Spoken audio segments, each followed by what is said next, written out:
I've been in a hurry since I don't know when.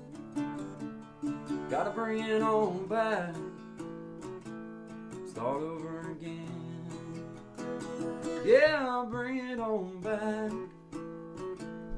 to a nice old pace, the kind where a guy like me wins a race. Yeah, slow it on down. Take the time it takes to take a real good look around. Yeah, I'll bring it on back to a nice old pace, the kind where a guy like me wins a race.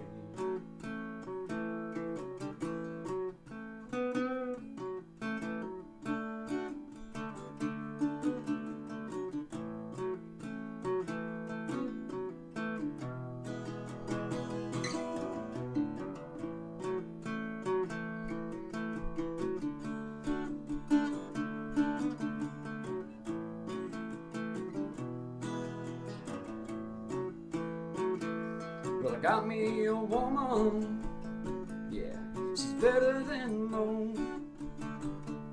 Yeah, I get the space I need to really cut loose. Yeah, she slows it on down to a nice old pace, the kind where a guy like me wins a race. You slow it on down. Take the time it takes to take a real good look around. Yeah, I'll bring it on back to a nice old pace, the kind where a guy like me wins a race. You slow it on down. Take the time it takes to take a real good look around. Yeah, I'll bring it on back to a nice old pace, the kind where a guy like me wins a race. Yeah, slow it down.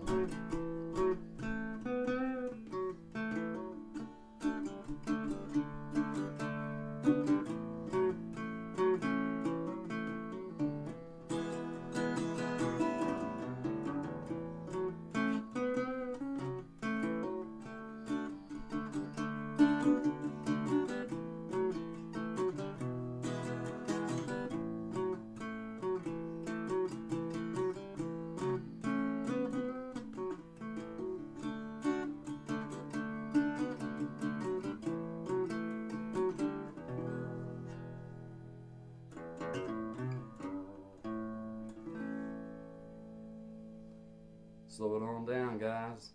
Good vibes only to you.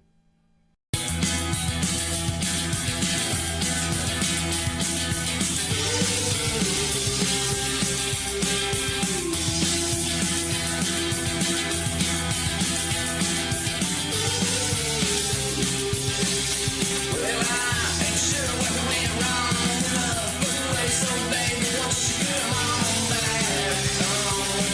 So I can't talk to you little, maybe even with my way back.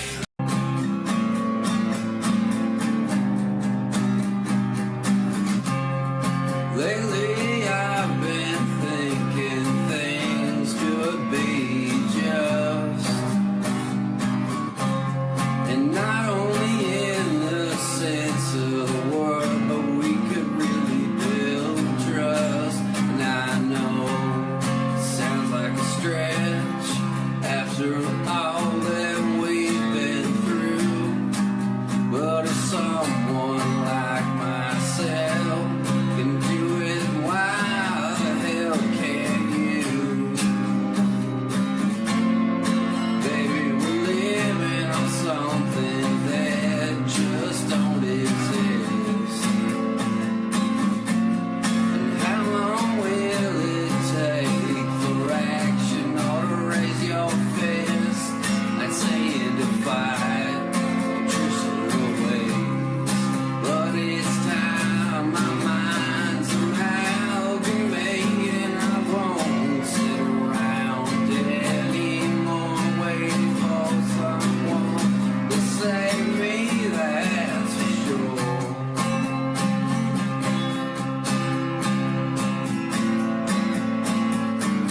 Oh baby, that's for sure.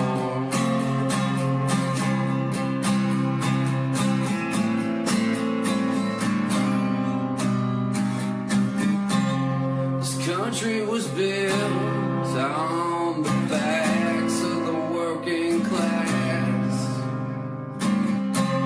and now you've got all these billionaires sitting on their asses telling us how it's gonna be.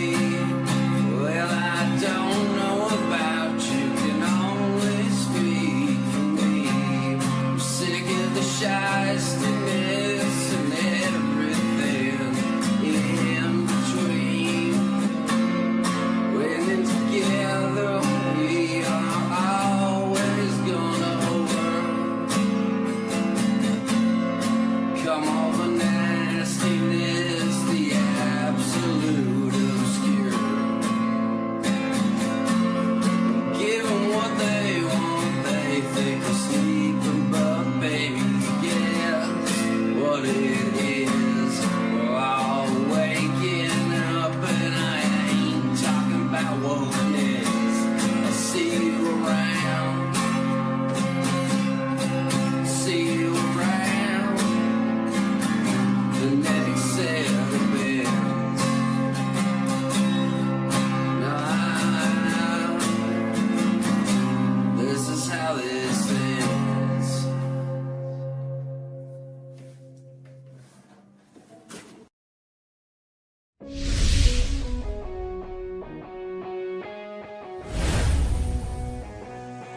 Get ready to groove to the rhythm of excitement as We Be Jammin' Live takes you on a thrilling musical adventure.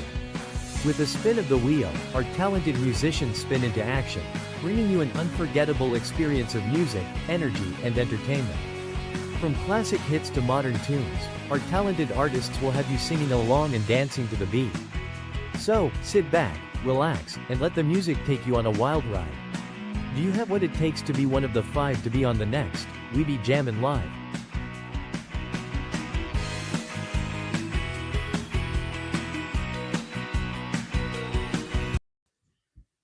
Howdy, Belinda, E Block 2075. They tried to put me in charge of the prison newsletter. I called it the E Block Echo. Got a great ring to it, right? And then I filled it with important updates like who's got the best jailhouse tattoo this week, and which guard actually delivers mail, and which one is hoarding our love letters like a romance novel. Such a villain. I also wrote a horoscope section. If you're a Taurus, it's a good day to trade your last honey bun for a favor. If you're a Gemini, don't start nothing at the domino table, please. You ain't gonna win. The guards shut me down when I ran a piece of exposing the kitchen staff for watering down the gravy. A world where everyone belongs. In harmony we sing this song. Peaceful vibes in paradise. Underneath these turquoise skies. Hand in hand we walk as one. Feeling life like a rising sun.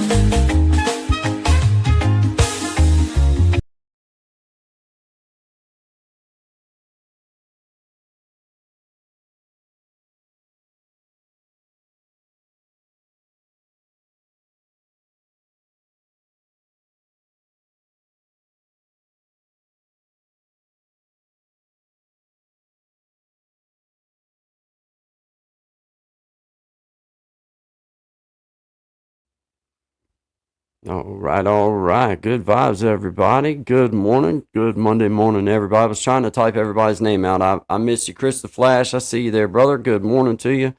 Good morning, brother William Arlene Palmer Vlog. I see you. Good morning. Good morning, Sister B. Shout out to E Block there. Good to see you there. Hi, Miss Tracy. I was trying to get everybody typed out, but I was starting to run out of time. I was trying to juggle back here. It didn't work. I was working on y'all, though. I'll finish typing everybody out here in just a minute. Rocky Mountain Rowdy, how you doing? Good to see you, my friend. Appreciate you being here. Our friend here, you know that I don't really know exactly how to say your name, but I know it's good vibes, and I just appreciate you being here. So thank you. Thank you very, very much. We appreciate it. Good Monday morning to everybody. I hope everybody's doing good. See you there, Lady J. Thank you for being here in the house. Appreciate you. Thank you very much. Jared Talks. I see you, buddy. How you doing? Dave T from Boston. Brother William, I see you. Dave T from Boston, thank you very much. KC Inspirational, good morning. Shout out to you. Appreciate you being here. Gen X Effects, let's go. Hey, he knows how to get his comments highlighted quick, fast, and in a hurry. He says, let's go. I have y'all in the background. I'm a bit busy, but y'all playing. Have a good day, you sexy fellas. One love. Everyone, good vibes. I'm gonna tell you what. If there's any one way, somebody said sexy fellows. Yeah. If there's any one way of getting your comment highlighted, I'm just gonna say that if you mention anything nice about me or Shine, me especially, then your comment will quickly rise to the top. Yeah. You potentially could too. You're basically the butter churn. Yeah, you have the choice as to whether you want your cream to rise to the top or you want it just to settle on down where, you know, wherever that stuff, right. wherever it's not at when you start doing what you do with the. Good morning, everybody. Good morning. Good morning. Shout out to you. Yeah, man. Gen X, he knows what he's doing. He's playing into my little pea brain. He's playing in there, kind of dancing around on, I get him with this. The primitive brain. And he's right. He's right. He's right. Yeah. You know, he's right. I love that. So shout out to you, Gen X Free J. Oh, look, man, what in the world's going on here? Surviving Together. You changed your. Oh. What in the world? Well, heck of what? What? You smell that burning? Why? That's him short circuiting Holy. right now. Yeah. What is that? Electrical fire? Man, dang. I mean, man, everybody just changing and growing and doing big things now, and everybody give me a new circle. Doing excellent things. Yeah, man. Now that's awesome. You almost tricked me up for a second, and then I seen it was a blue name, and I'm like, that's Surviving Together. Shout out to you, Miss Mac. Good emblem. I see you. Shout out to you. Mac just broke him on live. Yeah, man. I was like, man, dang. Because I do use the emblem a lot, guys. I ain't going to lie to you.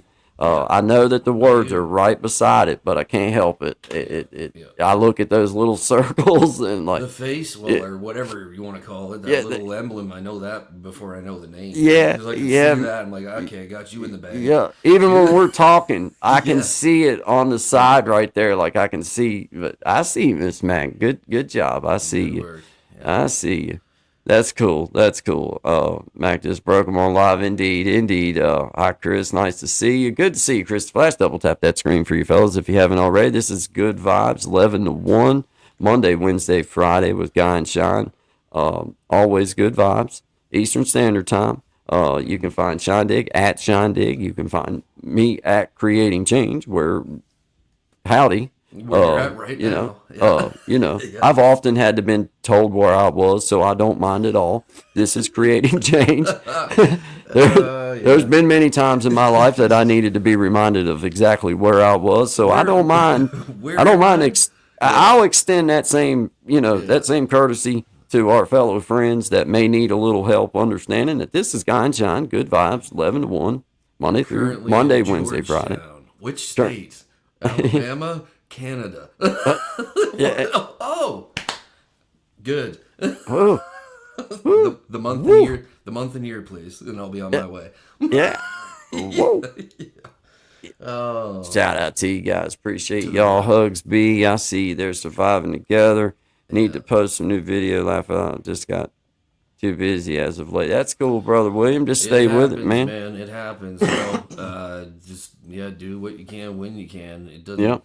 I don't know. You know what I mean? Some of these YouTube philosophies we've had an opportunity to test either on purpose or through circumstance. So just do what you can when you can, buddy. Don't stress yourself. Enjoy it. Yeah, that's the main thing is when you're measuring your success, then take a real close look at how much fun you're having. Yep. And if it ain't ranking right up there at the top, then you probably need to back up, punt, and do something else. If it starts feeling like effort.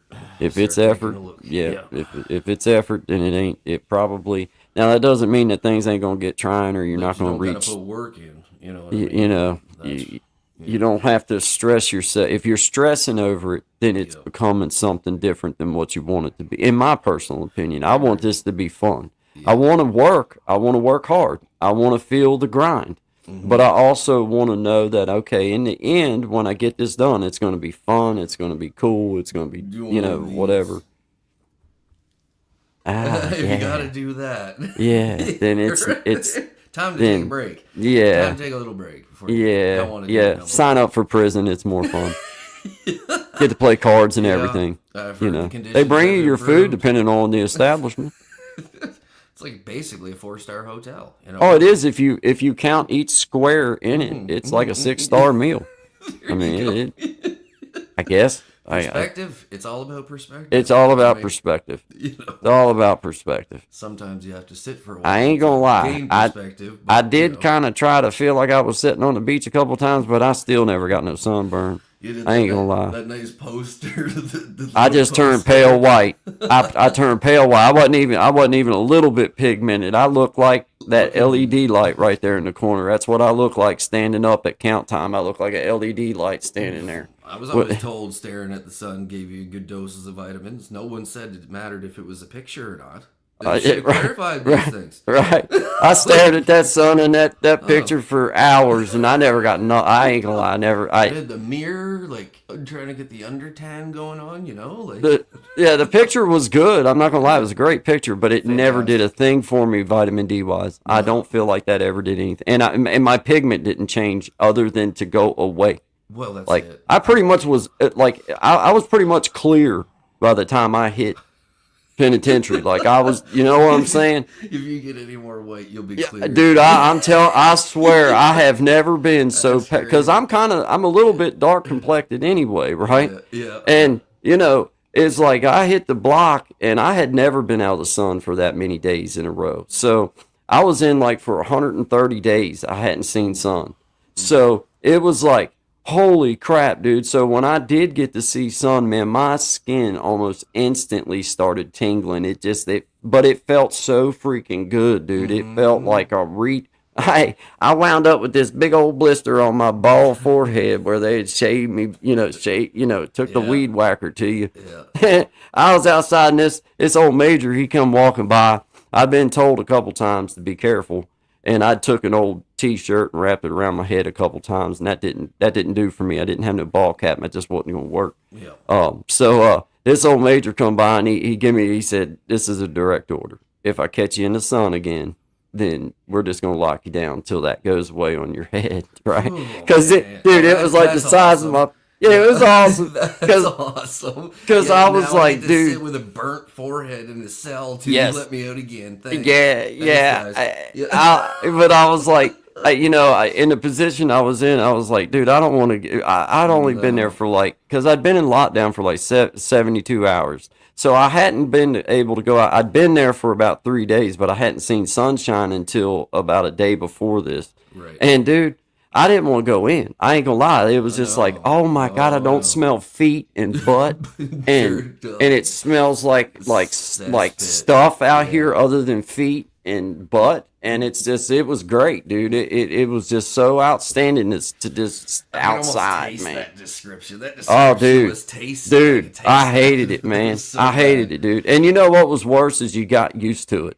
Well, yeah. And it was when fresh air slaps you in the face. Oh, when fresh air is almost like, ooh, what is that smell? And you're like, oh, they opened the window. You're like, ooh. Tell them to close. Ooh, I've been in here too long, man.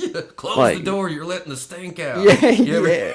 Like, come on, dude. Come on, man. Yeah. Come on now. Hey, it really was one of them deals. Like you almost, when you went outside at rec time, you almost knew that you was going to have about a 10-minute recovery period coming back in, because it was going to hit you as soon as you walk through the door. All the body odor, feet, butt, all of it, shower, all that crap, just all of it. Like I hated that part about it. I hated the whole, not just that, but just the whole smell of the place. It was like recycled air. You know what I'm saying? It was just nasty, man. There's certain places, like I won't even go in the free world that are like that. Like I won't name them on here, but there's certain stores, and they're big ones. Like just the lighting and the smell that's in there all the time, just turns my, and maybe it's attached to some of that. I don't know. I can't take it, man. Dude. If there's anything that sticks out in my mind, over and over again, is that weird. And it wasn't like most people was really clean. It really was. It wasn't about that. It was just so many men packed into one little tight space area. That dude, you couldn't help, but there was a smell about it that you just did not agree with you, dude. I don't care how much deodorant people put on, how much showers it wasn't about that. It was just the smell. That fleshy, sour smell. It was terrible, dude. I hated it, man. Yeah. I hated it. Hey, that's enough to keep us. Good Monday morning. That keeps me from. If you want to know how to behave, just imagine that in your mind for a minute. You'll behave. These are the things that you won't. Don't go there. True crime book. Yeah, it wasn't fun. Yeah, it wasn't fun. The toughest part about prison was gaining your actual smell back when you got out. Prison eau de toilette. Yeah, man. Oh man. Ooh. Man, right. Terrible. Don't want no more of that. Shout out to Monday mornings and not being in prison. Yeah. Shout out to that. Especially on a rainy day like it is today. Yeah. Oh, yeah. Worst. I've done a couple hundred Monday mornings in there. I don't want to do no more. I don't want to do no more. I didn't like that. I didn't like it at all. It wasn't fun. No. So. And they all stunk. Yeah. Not one of them was nice. Not one of them. Oh, come on. Man. You know what though? I do tell people, after I did get kind of used to it, I would be lying if I said I didn't have some fun. But every day I just wanted to leave. I just wanted to go. I hated it. I ain't gonna lie. I never got used to it. It was never home for me. It was like, no, dude, I'm staying for a little while and I'm going to the house. Yeah. This is not home for me, bro. This is always what blew my mind. It's like when you're finally out, right? And your buddies or other guys, start getting out. And you talk to them 2-3 times, and then you call them the 4th time, and you're like, "Hey, where's so and so?" And they're like, "Oh, they're back in the clinic." Yeah, they're in jail. Like, what did he do? Visitation Saturday. I'll be like, okay, right on. Yeah, I won't be there. No, yo. No. You know, I'm not going to be there. They won't even let me in the parking lot. No, I ain't going to be there. I don't even think I can send you commissary money. So. No shit. If you want to get shook down, Yeah. hey, you know what? This is no kidding, man. While I was locked up, I was in Buckingham, out here, Eastern Virginia, and hey, my best friend Zachary, he had just went through the Marine Corps and was at, he had done his Yep. tour over there and then come home. And he was I believe he was already married at the time he sent me the picture, but he sent me a picture of him and a couple of his real close friends that he was friends with in the Marine Corps. Right. And dude, you talk about a stink raised, man. He sent me a picture. Were they in gear and stuff? He was, dude, with and he was holding a gun as any Marine. They were in Iraq when they took the picture, so they had their guns, one of them. For sure. So these parents think Bandy's got a bunch of guns coming. So they call my narrow tail up to the main gate, and I'm like, you knew that when you got called up there, you're like, this ain't good. Man, I'm starting to go back through my memory bank. I'm like, I don't remember doing anything real bad yet. Like, I'm trying to think, like, what? Like, I ain't done nothing to get called all the way up there. Maybe to the shack right here, but I'm not all the way up to the big guy. Like I'm going to the big boss man. You know what I'm saying? Uh-huh. So I get up there and man, you wait that 15-minute wait that they make you wait. I think just to make you kind of chew a hole in the seat they set you down in, and it's center block, so you don't have much of a chance. But hey, he calls me in. He wouldn't let me. That was another thing that irked me, man. He get me down the road over this picture, like about, we're not allowed to have this kind of stuff, blah blah blah, and they were like real, at first I was kind of like scared, like I was like, what's all this about? Like I didn't know what had happened. But then, as he kept talking about it, I'm deciphering I'm like, okay, well, the only person that would send me a picture of any kind of like people in uniforms or anything like that would be my best friend. Like that would be Zach that sent me this, right? So the only thing he would tell me was who it was from, or the name that was on the envelope. He wouldn't let me read the letter, which they had already read, so they knew there was no, like, they're going to send me combat. Come on, man. You know what I mean? Oatmeal boxes. Check the oatmeal box. I'm like, come on, man. So anyway, we go through this whole thing, and I'm like, he was a major. He was the major of that particular compound. Okay. And after all this, I'm like, if you would have just told me, had asked a couple questions. Like I could have explained this really. Like he come down on he done come down on me enough that I felt like, okay, well, you're punishing me anyway, so now I'm gonna speak up for myself. I don't have no control over what comes from the outside, sir.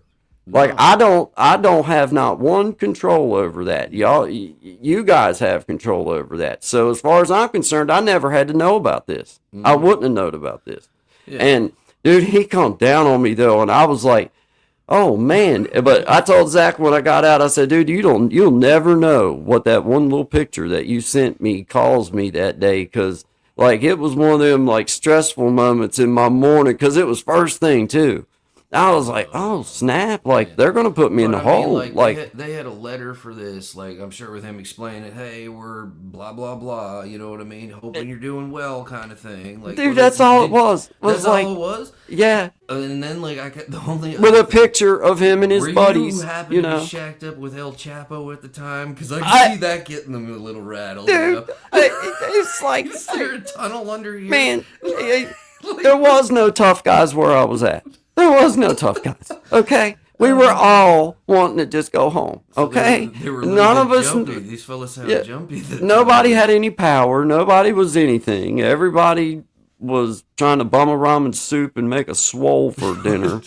Like I got some ramen in a sock. Who's in? Like come on, man. I mean, but they treat, dude. I felt like I was like, daggone, man. Like they might as well be treating me like I'm a like, dang, man. This guy ain't sending me, like, you read the letter. Like, he obviously had read the letter, and I hadn't even got to read, but I knew Like, well, all he would ever write me would be. Was this at the beginning of your? No, I was about 2 years in. Okay. About a year and a half in. Because man, they rolled you around a lot. Yeah, they did. I was Guy Columbus, bro. I was Guy Columbus. I ain't gonna lie, dude. Every time that they met, they would ship me out, and then no sooner that my narrow tail would get kind of blended in and kind of, in a groove, then they'd pack me up again. But it was because they started us out at such a high level. Yeah. And then you've got to go through, stages of working your level down and then I finally reached a level 2 compound, and that's where I rode the rest of my time out. But it was, people don't realize how stressful getting shipped is. No. Getting shipped to a different joint and not knowing anybody and like being thrown to the wolves. I felt like sometimes, because like in Eastern Virginia, you're sending me to a place where there's a lot of people that was into gang stuff and into like, that I wasn't necessarily involved in, but you're throwing me into this like crowd of like, okay, man, I mean, we're cool with each other, but I don't have no idea what they're like. Like I didn't live that realm, and they didn't live my realm neither. Do you have any tattoos? So that was. I didn't have any like prominent tattoos. I had just a couple when I was in there, and then when I got home, I got what I got on me. Yeah, I didn't have nothing like that. These up and around, so they take all your pictures and stuff, and they try to figure out who you're affiliated with, and it's like. I ain't affiliated with nobody, and that takes months. It was stupid. But they've cracked down on that stuff big time. I was watching that here the other day on the news, and they were talking about like El Salvador or whatever with the MS-13, them fellas. And man. Everybody was saying, "Oh no, it's too harsh what they're doing." And I just watched last night. They locked most of these guys up. I think they got like 80% of them now. They said the murder rate's gone like. From whatever it was, like almost bottomed out. Violent crimes down to less than 20%, which was over 80 before they started doing this 2 years ago.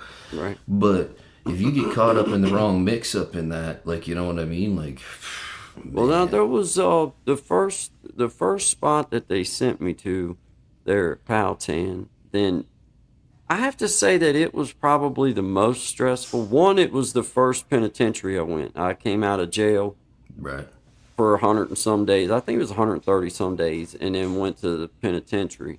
And it was that transition right there that I felt like I was thrown to the wolves, because it was like, okay, now I was in jail kind of with hometown people where I knew how to deal with these folks. And like most of them knew of me, or I knew them or knew of them and could handle my own.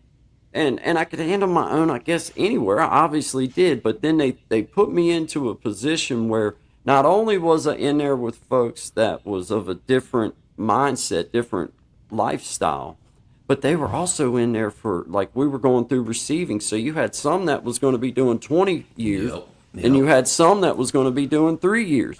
Well, when you put that mix in there, a dude that's doing 20 years don't have the same mindset as a man that's doing 3 years. A man that's doing 3 years is still going to be pooping street food by the time he goes home. Right. Dude that's in for 20 is going to lose his mom and dad while he's in, most likely. His wife's gone. His kids probably are very rarely ever going to get to come see him. He don't care about home. No. And that was where... that my line kind of got grayed up right at first. Was like, I felt like I was in a fight or flight situation, but there was no flight. So it was like, okay, you throw me into this like wolf pack where people are trying to see if who's who, and and it was, that did feel kind of like, almost like, okay, let's see if you run your time up, because it would have been right real easy the first month or so with the way people want to try to treat you, that if you didn't know how to handle yourself just a little bit and could just kind of deflect and go on and move on. And man, people wanted to see if they could get you to throw a punch, or if they could get you to do something. And then that want to run, that'll get you another year or another 2 years or another, whatever it is. And it's just like, dude, it was such a baby game. It was like, you guys are grown men, and you're in here trying, like, you would see them do it on purpose. trying to run somebody's it's a weird time up. psychology too. You know what I mean? Like, it's a very bizarre psychology because the people that like get sucked into participating in it, they kind of get this thing in their head, like, because they call them tickets, right? So now I've collected a ticket, and now, okay, they've gained a little traction maybe for a bit till the next ask comes of you, right? And then they assume that these people are going to have their backs when they get out, and they don't. Like, you know what I mean? So it's a real. It does seem like they're trying to, you know what I mean, keep, which is so stupid. When you know what most of them are in there for. It is. You know what now, I mean? But on the same token, I do have to say, I always like to point out that now in that particular spot, because of how it was handled, there was a lot of people came into one area for a brief moment, a couple month, 3-month window. Yeah. But for the most part, 80% of the men, whether they were from inner city, outer city, wherever it was they were from, 80% of the men that were in the penitentiary, I would rank them as good a man as I ever was, or better. And were just, they got caught up in some dumb stuff, and they had to go pay their price. That's your price. That's in my opinion should be your price. If the judge says you do 5, then I personally feel like you do 5. Come home and get back to living and leave me alone. Because I'd say this, John, is, and I mean this wholeheartedly, bro. When I come home, I had been gone enough. I had been gone long enough. I didn't have no driver's license. I didn't have no vehicle. I didn't have no wheels or nothing, but it was mandated to me. I'd been locked up for 3 years. Dude, I hadn't done drugs in years now. I hadn't drank nothing in years. I had went through all these classes while I was in there, all this stuff, right? I get home, and then they mandate me to go out here, this little stupid church. It's not the church, it's stupid, but the program, the AA and the NA crap run out. Well, what did that do? It run me right back into the same circle of idiots that I was in before I got locked up. And if they'd have just left me the hell alone at my mom and dad's and let me go to work and let me get my driver's license straight, get all this stuff straight and let me be, I wouldn't have never run into those folks most likely. And here's the kicker. They give you conditions to not hang around with known criminals or drug addicts. But you make me go there to the place where all these people are. Yeah, because my mom and dad very rarely ever took an ibuprofen in the house. Exactly. Like they would throw cross symbols at you if you come carrying in a beer. Yeah. So it's like I'm in the perfect place to stay away from this if y'all let me stay away from it. But you're sending me right back to like the probation. Where do you think that all my buddies is at? You locked all them up too. They're at the probation office. You get the mandates, and then where do you think that they're at? They're at the NA class. They're at the AA class. Well, what do you think? I mean, I don't know what you call them down here, but we call them 13 steppers up here, right? Because there's 12 steps.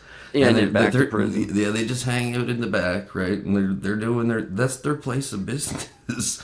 So it's like everyone's sitting in front, and as you're walking out, he's giving you the man. You know, it's like, come on, man. It was like, come on, dude. You guys are just. This is a joke. This is a joke, right? Like you want me to go back, right? But like, this is the thing. Like I never personally had an opportunity. Like I feel like that after you have done that amount of time, that you should have at least earned enough respect to go stand in front of that judge and give him your reason why you don't want to be in that class and why you feel like you've achieved the chance to not have to go. Because I had done that stuff for 19 months straight and then went to a halfway house for 6 more months and did the same thing.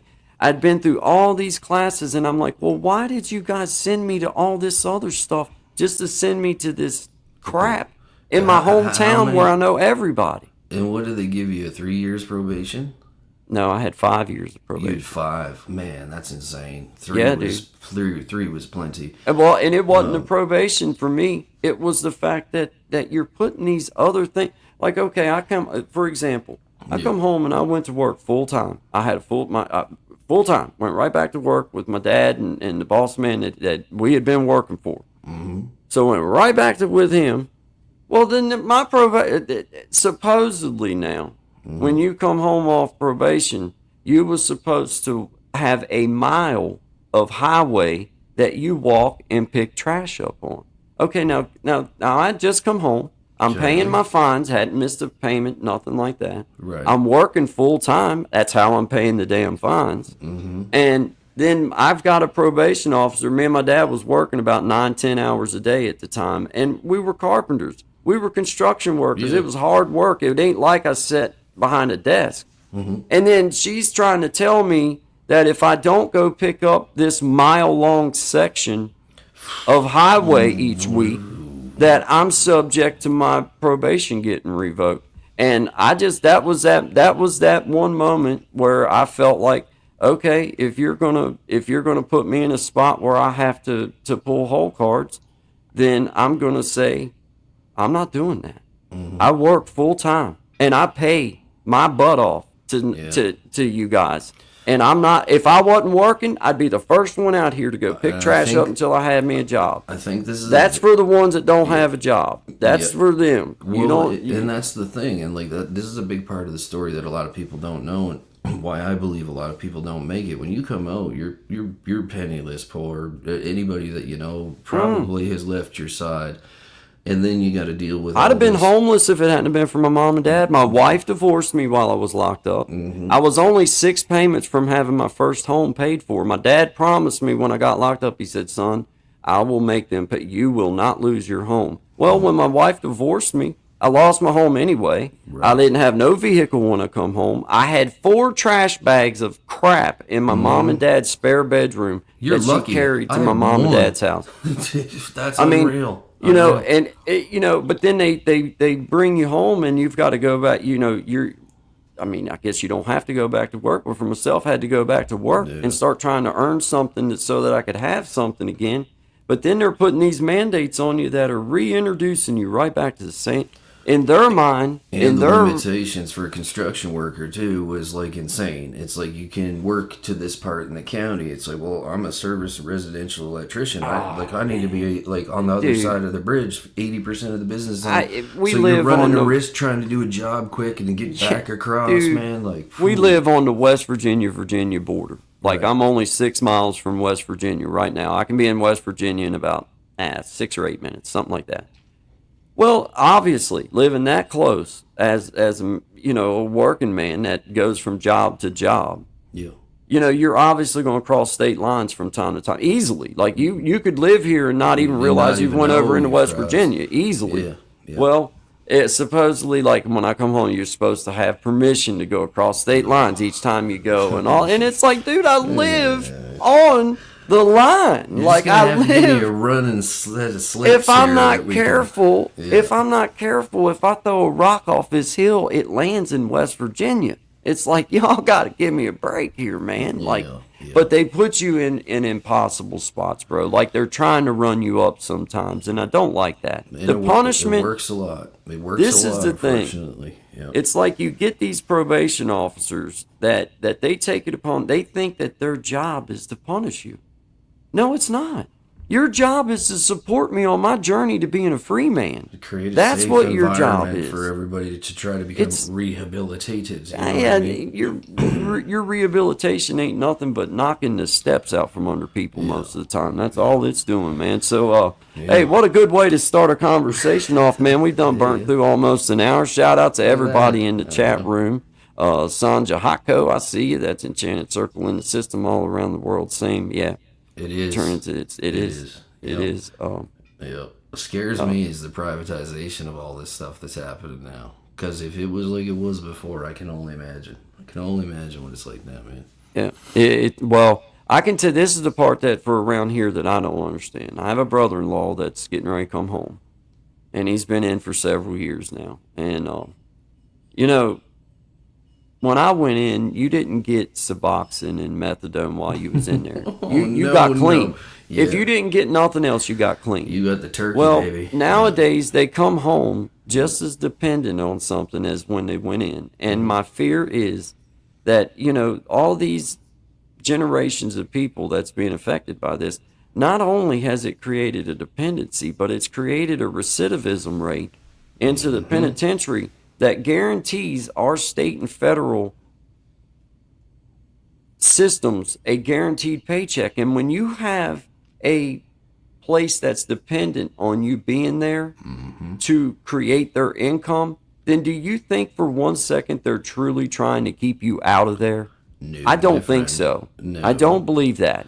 That seems that just doesn't even seem It like the sounds correct. at the very least to be a major conflict of interest. There's definitely a conflict of interest, man. You know, Definitely. like, and I mean, it's only gotten worse. Like, we made a prediction on here, 3 weeks ago now, about some of these programs getting cut. They'll get caught. And man, I thought it was bad because we went through it at roughly the same era, right? We were at the height of the pill mills and all that, and I thought that stuff was gone because when you're not in it, you don't really know what's happening, right? Like, I know what's going on, but I don't fully know all the inner working details until I seen what they put up here the other day. And they're cutting every program you can imagine. Social program, safe supply program, the education program, like everything is just shink, shink, shink. Let's cut it. Yeah. So now, I was listening to the numbers on how many of these people, and what shocked me was that I thought I was going to be hearing about 20 and 30-year-old people hooked on pills again. You know, same old story, going to prison, getting out of prison. No, these are like 10 to 13-year-old kids because the stuff is $2, $1 a piece. Like, and I mean, this is straight from pharmaceutical companies. I'm not even talking about the street dope. So it's sickening. It's sickening. I see you guys there. Shout out to you, Jimena. Have a great day. I appreciate you coming through. Hello, Kitty. Boogie Time, I'm going to tell you something, darling. I have come off of both pain pills, opioids. When I say pain pills, I'm not talking about the little baby doses like Percocets and hydrocodones. I'm talking about Oxy 80s. And, I was getting enough pain pills legally that, believe me, it could have killed a couple of us. But it was, in my personal opinion, I feel like that with the opioids, it was a more intense couple weeks at first of being sick because I was taking so many of them. But then it went away after about 35 days. After about 35 days, I felt like I shook it. But Suboxone, I spent when me and my buddy started this deli out here, we were still working on because we bought the building and then done all the work on it and then opened it. Well, within that couple year period that we were working on it to open it, I decided that I was done. I was not going to be on Suboxone. I was not going to be on anything. I didn't want to have to go to anywhere. So I decided I was going to come off of it, and it was in the summertime, and this is no lie. Out there in the front of our building, it faces east, and the sun would come up and shine right directly on that building, and it would get hot as Hades. Hot as Hades, bro. Yep. Hey, well, we would go out there to sit and take our break or, sit and smoke a cigarette or whatever, and it was right there on the main drag. But all summer long, I never did peel a sweatshirt off. I had that cold chill On the subs? and that coming off of the sub. When I finally done my last dose of Suboxone and was like, okay, that's it. Then Zachary will tell you, dude, I spent from about the 1st of August up until right around October, when you would start needing a sweatshirt anyway, I was in a sweatshirt. I was cold. I didn't feel good. I started feeling better about 30 days in, but that cold chill stuff, it didn't go away for like 2 months, See, like 2.5 months, You got man. the opposite of me. I was roofing with my dad, and I remember this because I never heard of Suboxone. Like, this is, we were talking about 10, 11 years ago, right, when I was going through it. And I knew methadone, right? And I heard all the horror stories of methadone, and that was just, no, I'm not doing that. Like, I'm not going to do that. I had an aunt that was on it for 54 years.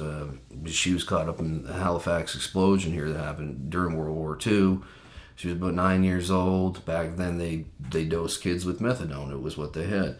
Yeah. And when they did her autopsy, they cut her bones open and stuff. The methadone was in her bones. Like, anyway, so that story always kind of stuck in my brain. And I had this nurse, and she explained to me, she said, this is a new drug, because it was at the time up here.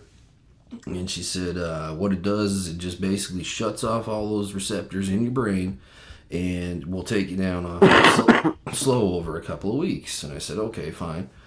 So I went and I did it. And the first time it went well. And then as things happened, yes, I slipped up, lapsed, right? and then get back on the stuff with a different doctor. And they put the dose way up. And I was working with my father on a roof in January with no shirt on, wearing just shorts. And as the snow was hitting me, it was like, he said it was like melting right off of you. Like I would be like burning up the whole time, right? Then I started taking pains in my head. That stuff was worse than, I found it way worse than coming off of, just coming off it the other way, man. Because the other way, yeah, you're going to pay. It's going to hurt for a few days. But that's just like a death by 1,000 cuts, in my opinion. It is. Now, if you want to know about methadone, don't ever touch it. Yeah. Like, please don't. Me and Courtney I went to the methadone and started out there, and I was on it just long enough to realize that this stuff was going to kill me, man. Because I would go out there in the morning. I had to be out there I went to work because I was still working. And go out there in the morning, right? 5 o'clock in the morning. Go get your dose, whatever. So you could be at work by 6:30, 7 o'clock in the morning. And, dude, I'm never one to like fall asleep driving or anything like that. And the next thing I know, dude, I'm not able to hold my head up, but yet I'm not able to sleep. It's like I nod, but I don't really sleep. And it's like I wound up getting pneumonia in my chest, and like it really weakened me. But that was something that I was gonna touch on, is like, this has been my whole point since I started this channel with creating change, and we started talking about some of these things, and I started making some of these videos. It's been my whole goal is to bring awareness to that we have a generation right now that when this comes to an end, and I promise you, these Suboxone clinics that's so easy to get into, they're coming to an end. I know this. Just like the opioid epidemic come to an end, they realized that they had to stop that. This is going to come to an end, and what I fear is we've got some good men and some good women out here that have been convinced that because they show up at the doctor every week to go get their little dose for the week that they allow them to have, that somehow that they're clean. No, they're not. When they take that clinic from you, are you going to still be able to go function as life as normal? And no, you're not. The answer is a hard no. You're going to have to. Now is the time to get your handle on it in your way. Yep. You wait for them to do it. I promise you, it's going to hurt, and you're going to lose your home. You're going to lose everything, because your mind will not be ready for the sudden shock of, I don't have my dope. I don't have no way to get my dope. There ain't nobody has any of this dope now. I'm going to have to resort back to whatever high it was I was getting before then. And now that's a different game, because now you got fentanyl to deal with and all this crap. Yeah. So you're liable to get something that kills you right off. You can't protect yourself. First, your body fails you because you're throwing up and it's coming out of every orifice, and I'll leave it at that. Then you're going to go through the emotional part, if you make it to that part, if you fight to make it to that part. Most people aren't. They're going to go find some dope of some kind. And if you've been on methadone, my dear friends, on one of those ridiculously high doses. So here, just to put this into perspective, if you hypothetically were at 90 milligrams of methadone, which is roughly the bottom end average around here, most people are on 150 to 230, which is absolutely insane. Yeah, it's stupid. And you work yourself down to 1%, okay? Now, if you do that according to the doctor, they're going to take you down. That's going to take about 2.5 years, okay, of you being dedicated, being sick on a consistent basis that whole time. Then they get you down to 1 milligram, okay? That 1 milligram, they're going to run you for a month. And then for the next 6 months to a year, depending on how long you were on it, you're going to feel dope sick. So put that in your head and think about that. If you think that this stuff is working for you, because all it's doing is convincing you that you're okay and that you're getting by. And that's all you're doing. You're okay and you're getting by. But you have no freedom, and you never will. Yeah.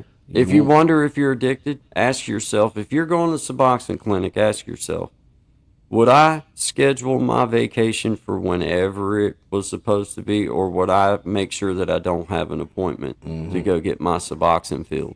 And then you'll get enough. Am I even allowed to have enough to go? Yeah. Hey, honey, we can't go to the Bahamas because we have to leave the country, and I don't want to try to take this stuff with me, but I can't keep this cold on an airplane, man, 7-hour flight. It's like, hey, if you wonder whether you're addicted, ask yourself a couple of these little questions that we're throwing at you like this, because it's true.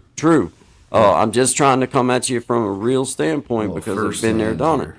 And it's one of them deals where if you can't say no to those, then you are as bad as I. Whether it's by choice or whether it's by doctor, you're addicted. It doesn't matter at that point. It seems to me like a manipulation, because I know we both been through this firsthand, and I've experienced it and considered myself a fairly intelligent individual to a certain point where I realized that it was just passing me from one thing to another.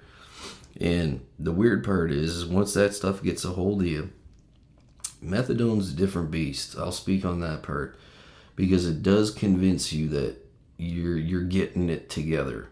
Yeah. But what they do is they just keep putting you up and putting you up and putting you up, and you're never going to get off of it. Never. That's why they call it liquid handcuffs, right? Life is still judged by whether you got a pill in your pocket, and if that's the case, you ain't living yet, bro. You ain't living, bro. You ain't got freedom. You ain't free neither. Yeah. No, you're not. No, that's another thing. If you want to call yourself not being locked up, well, nobody you's as locked up as you ever was. You're as hemmed up as you'll ever be in that situation, man. So shout out to everybody. Appreciate y'all being part. Listening to our talk this morning. We got right into that one, man. Yeah. Always good. Always good. Coming up on the noontime hour, we appreciate everybody being here. This is Guy and Shine, 11 to 1, Monday, Wednesday, Friday, Eastern Standard Time, with some after dark stuff to be announced and to come.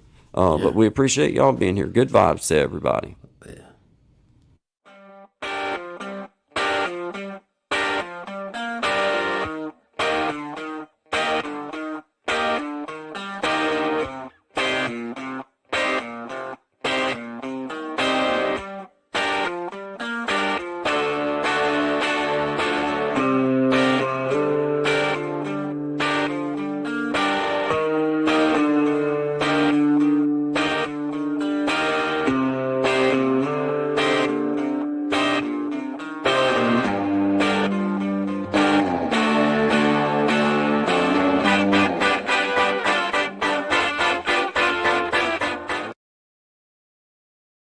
Hey, I'm Tommy Kenyon, your tech content creator and digital content pro. With cutting edge AI guidance, I craft segments like interactive audio or video audio sync tutorials and more. I deliver clear step-by-step digital solutions that make your projects shine, practical, fast, and ready to roll. Hire me to bring your tech vision to life. Let's create something epic together.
Here and I hate the bore, you already know it.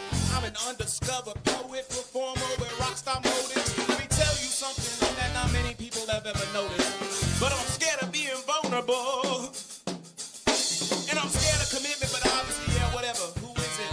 I bet if I called you, you'll be right at my spot in about 5 minutes. And you're going to delete this voicemail, God forbid your man think I'm in it. I'll say this to me when I get up in it, but I'm a little drunk right now. But you would never know it. I'm a little drunk right now. But you would never know it. I'm a little drunk right now. Oh, I'm a little drunk right now.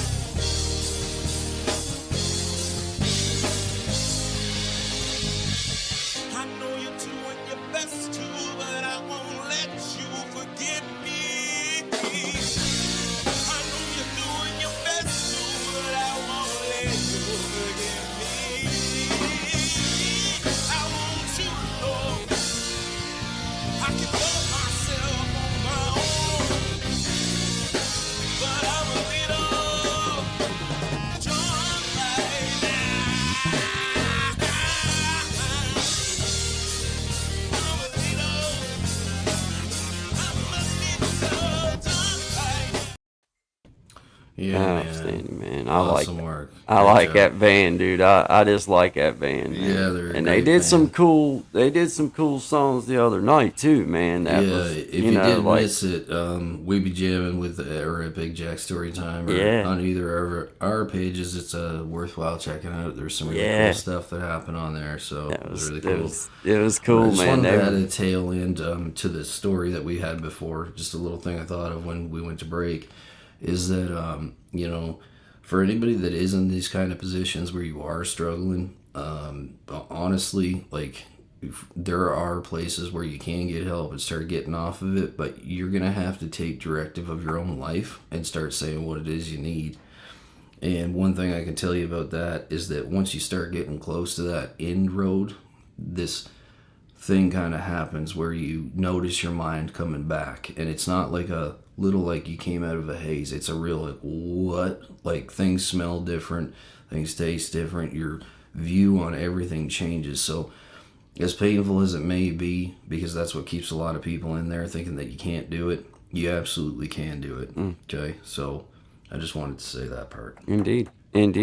Yeah, man. Yeah, get it out of your mind that Yep. that being well is finding a place to go get more dope. Being well is figuring out how to not go get more. Yep. So shout out to you guys. There's definitely help out Absolutely. there for you, and there's people that want to step in and try to assist you along the way. Yes, But sir. real quick, while we got Miss Boogie Time in here, Miss Boogie Time, as you know, I'm a fan. I ordered a couple of these, had my wife order them off of the computer there, or Amazon, I believe is where she said she got it. But shout out to you. Good job on your book. As I promised, I'm going to read each book that you put out from now on so that I can ensure that I have read one more book than you have wrote. That's a But there guarantee. is a couple clauses that I want to throw out there. If it's above my grade level, then I think that there should be a substitute. Like I should be able to pick a substitute grade level that is, because with Miss Boogie Time it might be nuclear physics next. I don't know, but right now I can read this one, so I'm reading this one, and it's good, and I appreciate it. I give one to my mom. My wife ordered two for me. I give one to my mom, and lo and behold, when we ordered these, it was on a Friday, and the very next Monday, my wife come carrying in this Post-it note with a young lady's name and number on it that turns out that is most likely my daughter. We're going to confirm everything, obviously, legally through DNA, but it looks like she come out of my butt, so I'd like to meet her dad if she ain't my daughter. You know what I mean? Like I might have some questions for my own dad. I can't say I never heard that. I might have to be like, "Hey, Dad, you need to tell me about this other dude that like Well, hey, long time ago. Yeah, like back before me and your mom be like, oh, now I'm getting okay, now okay, okay. That explains that. How's that been going? Man, excellent. But I'm gonna shout out to you, Miss Boogie Time, one more time. Her book is on sale now. Her Psalms. Just shout out to you. Great job. Always here to push you up, and we just appreciate you doing a good job and outstanding member of the community. And just been personally able to watch you grow over the past few months, and we're just uber proud of you. So thank you, Miss Boogie Time. But I'm going to give this other copy to my daughter because we have a copy here. You know, my mom's right next door, so we have a copy that'll be here on the hill for us, and then I'm going to send her home with this other copy, and I'm going to write her a little something in it from me. You know, but you know, anyway, but yeah, it's been going great. She went to the mall with us yesterday. We took her and my son and her little boyfriend. They all met us here at my house. What's this talk of a boyfriend? Yeah, he's a cool little fellow. You know, but he went with us and we went out and ate and we, you know, just had a good time and everybody getting to visit and getting to know each other. Because truth of the matter is, daughter or no daughter, I never knew this young lady. So it's a learning, you know, like we're trying to just, you know, you feel like in some ways you know them because they look like you, that you see them do actions a lot like you and things that this is uncommon of others that you're like, man, that seems like me. But at the same time, you don't really, you weren't around for their raising, so you don't know. So it's been a learning curve, bro, and just trying to, like, I ain't gonna lie, for me, a little girl, I mean, you know, if I just know how I am, and I've been good about with my son about taking the hard line, and I just got to keep reminding myself that got to take the hard line, Dad. You know what I mean? Good luck, my friend. Yeah, I know. It's like, good Lord. Like, good Lord. Now I get why my dad carried my sister around till she was about 25 years old. Yeah, you know what I mean? Absolutely. Like, you know, because if she would let me, I'd probably pick her up and carry her around a little bit, be like, okay, just for, you know, good old time's sake.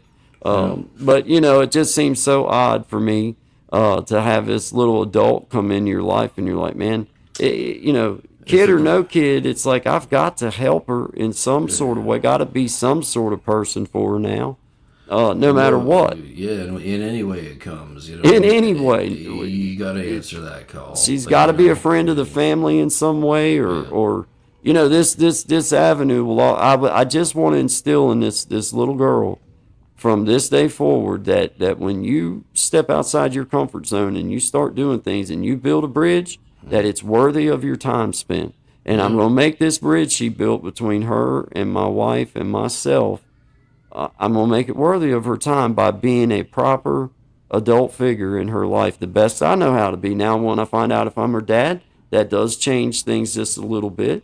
But even if I'm not, I'm going to be a proper adult in this young lady's life. She's 30 minutes, 35 minutes up the road. She'll always know that when she's in the Tazewell area, doing her thing, running around, hey, swing by and see the Bandy family because we love you.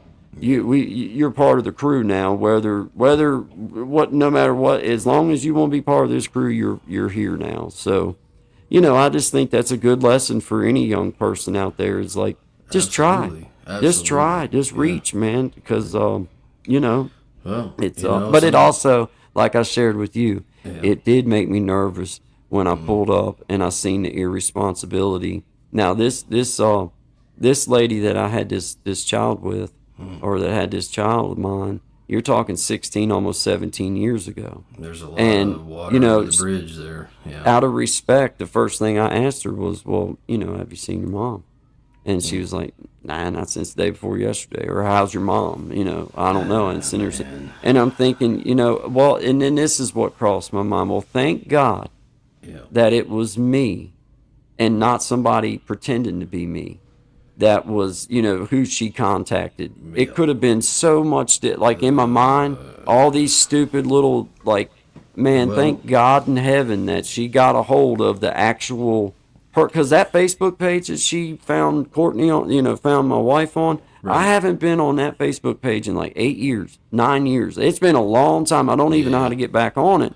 No. And she found Courtney's name through that page and was able to find her. But what if somebody would have hacked it and it would have been somebody else, and then they show up there, and then before she has a chance, she's only 90 pounds, could have just been snatched right up, and somebody just done harm to her, and it just was like, holy crap, dude, we've got to. There's a lot like, of things that are attached to that. You know what I mean? Like that's man, that seems to be the thing nowadays. But you know what I mean? Like it can go a lot of ways, man. It can go a lot of ways. I'm happy she found you. I am too. Even if she's not mine, I'm just so glad that she reached out in random and found me. I mean, most of the people that influenced me the most are not blood related to me in any way. They were people that, you know, were like Boys and Girls Center was a big thing up here. I met a lot of people there that dedicated their time, and like, you know, you got enough to know that, okay, this is kind of a Baron. Because I remember being that age and like there was no Baron. It was 0 to 100, right? So you just kind of shot off in a direction and tried to remember some of the stories I heard from, you know, some of the mostly guys, because that's how they group it, right? Like a young fellow with a you know, big brother type thing, and that stuff helped me out more than anything. And it was during those pivotal years, and I mean, I still got into trouble later, but you know, that was on my own doing. But without that, I wonder how much worse it would have been, because I was all gas, no brakes, you know what I mean? So yeah, good. Well, having the influence in your life does not necessarily mean that there's a time frame in which that you're going to end up using that influence. Correct. Now, you may get that influence when you're 15, but not come to understand. I have about a 20-year delay before, but not come to understand completely. Indeed, you can get that influence at 15 years old, but be 40 years old before you really understand what that person was trying to say to you or what they were trying to teach you. So. You know, just having that influence, though, that is the key, is having that positive role model, whatever you want to call it, influence, whatever you want to call it. And that's why I think that I'm led and feel so compelled as just a man in this world. I feel so compelled to help this young person out. Now, I truly feel like she's my child. Time frame's perfect. I understand. You know, I get it. Things happen, whatever. I'm not worried about whatever. But I do believe that. But either which way, I feel like that for what it took for her to find me, regardless, deserves her to have a couple of adults in a family in her life that she'll always know that it's a safe zone. It's like, hey, man, was the time frame? Like, did you guys, if you know, like, how long was she well, looking before for I you? had about, my wife come carrying in this note about 6:15 in the evening, and she said I told her you'd call her, and I got home around 6. So in my mind, I'm like, okay, I don't have no time then to even think about it. But I give myself an hour, and I sat and I thought about it, and I knew that the last time I was ever physically around this woman in any type of way like that would have been the month of September. Okay. And in my mind, I'm like, okay, so if that was the last, because she was not pregnant at that point, that I could tell that, you couldn't see nothing happening. Right. So it was like, okay, so September would have been the last, like, okay, so I started working my time frame out. So in my mind, I'm like, if this young lady tells me anywhere between like June to like May the 1st, then it's like here. It's like, okay, so that narrows off one, okay, that's one check. And then I pull up in the driveway, and I swear to goodness, if I took my beard and just threw it on her little pretty face, then dang, if it wouldn't look a lot like me, I ain't gonna lie, I guess I'm just a pretty young lady too. I don't know. But I pulled up though, and this little skinny thing standing in the driveway, and I'm like, good God, that look like I can't even say, no, you don't even look like me. Like I would look more dumb by saying, no, she ain't mine. It's smarter for me to just embrace it at this point. Best not to open with that. Well, like I told my wife, I said, now if I'd have pulled up in the driveway and it was a little blonde-haired, blue-eyed girl looking at me, I'd be like, whoa, now wait a minute, there ain't nothing blonde-headed, blue-eyed looking about me or your mom. There's something going on. There's something happening here. But no, I pull up in a little dark-complected. Look, I mean, I was like, oh, well, I guess this one is mine. I didn't need a DNA at that point. And she said the same thing. She was like, Dad, when I seen your picture on that Facebook page. She said, I looked through all them pictures and she was like, this is my dad. Like, this is my dad. Like, I see me in this person, and the person that she thought was her dad had been dead since she had been born. So she never knew him. So like, I mean, if it's not too personal of a question, I don't care. Was she under the impression, like, I guess what I'm trying to ask is, like, how did they come to know you to be the father? Like, how did she know that? Like, yeah, it's pretty simple, man. I was really good friends with her mama, which is her mother's mom, before I was ever friends with Christy. Yep. And you know, through my relationship with her mom and her fiance at the time, my friend that I had been friends with for a long time, that's how I met her mom. Okay. I became friends with them, and it started going over their house, and then I met her mother like that. And you know, she had a fella that she had been kind of on and off with her teen life and early 20 life before me. Right. And then we got together, and it was a short relationship, a few month thing. But we broke up amicably. Like, we didn't break up like mad at each other, like hating each other or anything. Yep. It was kind of like, okay, you know, you go do your thing, I'm gonna go do my thing. Well, I had stayed friends with her mom and with Dave, my friend that was my original friend before any of them. And it kept in kind of a little bit of touch, but it would go a year or two, and then I'd stop in at their house, and they happened to live across the field from where we done our band practice years ago. And I would just stop in from time to time after practice, say hi, like, you know, what's up and everything. But I never really seen Christy. I seen her twice in that 17 years, and not one time did I see her with that child. And I seen that kid one time walk through the yard. I was there visiting with Dave, and Beth was in the house, and they had walked across from where Christy and them lived at, across the field. They had walked across that little housing project. And that's the only time I ever seen that little girl. She might have been about 3 years old, 4 years old, but I had no idea she was my daughter. You know, I mean, kids walking through the yard, like, I mean, they could look like anybody from 50 yards away. Really, I mean, like, you see them walking, and you're not really paying attention. Well, yeah, like in my mind, like, I'm not thinking like I'm not. No. It wasn't even a cross on my mind. And then, as she got older, she started asking questions, and her mom went to prison for about, I think it was 6 years, and she got took from where she was at and put with the man that she thought was her dad, put with his parents. Okay. And she said that the whole time she lived there, she just felt out of place, and, like, you know, nobody looked like her. Everybody was just different. And she said that she went to her, you know, like, she started asking questions, and then about a year ago was when she first tried to find me on Facebook, and then started realizing that I wasn't active on there. Right. But she said that she had spoke to her mom and her mama, because she told me the one day going home last week, she said, my mama is my favorite person in this world. She's always been there for me when I needed something. And I said, well, that's awesome that you have her. And I made it a point the first night that I went and picked her up, we went by her mama's. And I wanted to thank her because she told me, she said, my mom and my mama, she said they spoke so highly of you, and said that I was just going to love you and your wife and your, because, you know, they knew me and Courtney together. They knew me before, and then they knew me and Courtney. They had been, matter of fact, one of the first pictures we have of my son is with Dave holding him. He's 6'7" tall.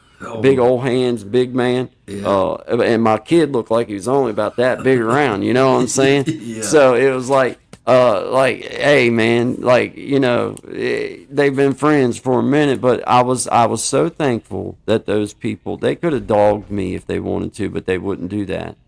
Because it was not by choice, dude. I didn't know this little girl, and she like, her mom told her the truth, like, you know, look, God did not know you was in this world. And her mama told her the same thing, said, if that man would have known that there was anything to do with you in this world, you would have already known of him. He would have made his presence known. Well, you know, like, he would have been here a long time ago if he would have known. So I didn't have that battle to overcome, thank God. Which is a blessing, for sure. It is, man. You know what I mean? mean? So, well, all you can do is go forward from here. Right? I'm working it. I'm doing it just like I said, man. I feel like regardless of my kid or whose kid it is, she's somebody's daughter. Yeah. And I'm going to do everything that I can to make sure that this is a safe zone. Now, does that mean that she's automatically my daughter? No, because, if she's not my daughter, she's not my daughter. But that means I will always say, hey, you are a friend and you have a safe zone here. If you're in Tazewell and you want to swing by and see, or if you just want to come and see us, you come and see us. And just we'll keep that door open and let her know. Yep. Like, you know what I mean? Yep. Like, blood ain't everything. It ain't everything. They blood, they can, you know what I mean? That's right. But because I feel strongly enough about her efforts that I'm going to reward her efforts by being the proper adult that she needs on the other end of that. Me and my wife can provide that for her with ease. We both are good Christian people, and we both only want to see the best for all children. And now I do hope and pray for her sake that her journey's over. She's found her dad, and I hope that she is my daughter. But if not, I'm going to help her finish this journey out. We're going to find him. We're going to find out where he's at, and we're going to go meet him, because I want to know him too, because he's got to be a good-looking fella, because he's got to look like me. Got to look like me. I told you, in case you guys forgot, Guy does have a twin brother named Randy. I do. He is kind of a alter kind of personality, but he is there. Indeed, he is there. Randy always there. Randy gets up to. Always there. He never goes away. Always there. Shout out to everybody in the house. We see y'all there, man. Appreciate everybody here, man. Good morning. This is Good Vibes, Guy and Shine. 11 to 1, Monday, Wednesday, Friday, Eastern Standard Time. Always good vibes. And Good Vibes After Dark to be announced. I forgot about going to be on Iron Sharpening Show Wednesday at 7 o'clock p.m. with Big Jack. Just found out this morning, so it's on my community page. You can go check it out, but it'll be at 7 o'clock p.m. Eastern Standard Time on Wednesday, April 2nd. So shout out to you, Big Jack. Appreciate you hollering at me, man. Looking forward to sitting down with you and talking. Shout out to Jimena. Outstanding job last week. I enjoyed being able to be on your channel and get to share with you. And same to you, Miss Mac. I had an outstanding time.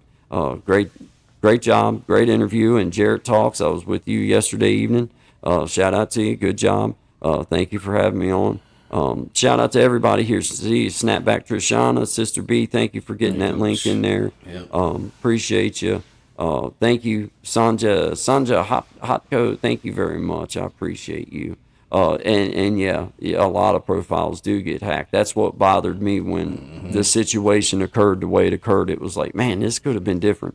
Like in my mind, I'm like, this could have really turned out a whole lot different, man. You gotta watch your stuff, man. You do. It's bad out there. This is my thing, is like, I look at it from a total dude perspective, right? Like, you got this, like, I'm thinking in my mind, like, young lady, you just made the most treacherous error of your life, because I know that I'm okay. I know I'm okay, but you come down that driveway too far. You should have stayed at a safe distance until you seen my face, not my car, my face, because she was right there. Like, it could have been anybody in my vehicle, and I could have reached out and just snatched her little tail up and been down, and her mama wasn't even home, wasn't nobody there. So it's like, man, all these things, I'm like, man, you can't do that. Well, that's where it comes into helping them understand. Like, you know what I mean? Because my son's the same way. It's like, dude, it's like, how many times we gotta have this candy talk? You know what I mean? Like the stranger danger kind of thing. It's like, bro, you cannot trust people.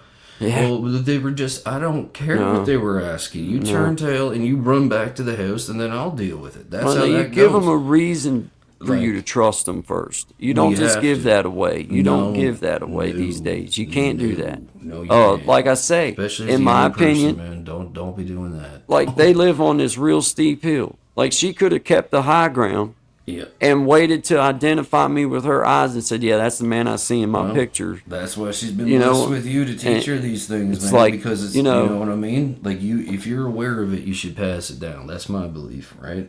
You're aware of it. Some people just, they get excited, they let the emotions run them, and remember, we're emotional beings that think, not thinking beings that are emotional, right? Yeah. So typically the emotion is, I just want to meet whatever, my dad in this situation.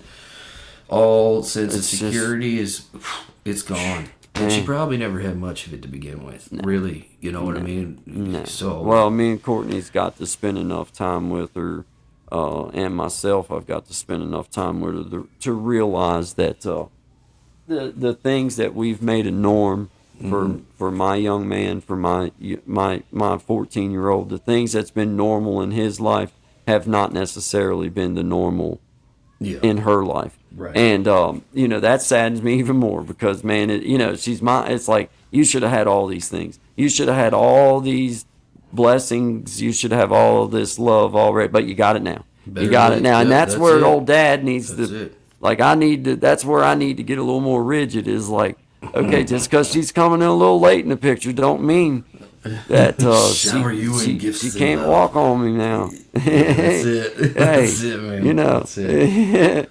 Oh man, oh man, shout out to you guys, man. Appreciate y'all being here. You guys. I'm losing my voice, man. Can't hardly even talk. Oh, man, I love it. I just love it. I love it, man. Yeah, sing some more songs and shout out to No Voice, But hey, shout out to everybody. We appreciate y'all being here. This is Guy and Shine, 11 to 1, Monday, Wednesday, Friday, Eastern Standard Time, baby. Good vibes. You can find good vibes. Good vibes. All right. Well, I'm gonna play this one little song. I'm gonna do our little promo thing, and then I'm gonna play that song by my Aunt Chris. From my mama. I know that mama's in the chat room, and she would like that, and I like it, so I'm gonna play it for everybody. So shout out to everybody. It's Guy and Shine. We appreciate y'all being here. Appreciate you.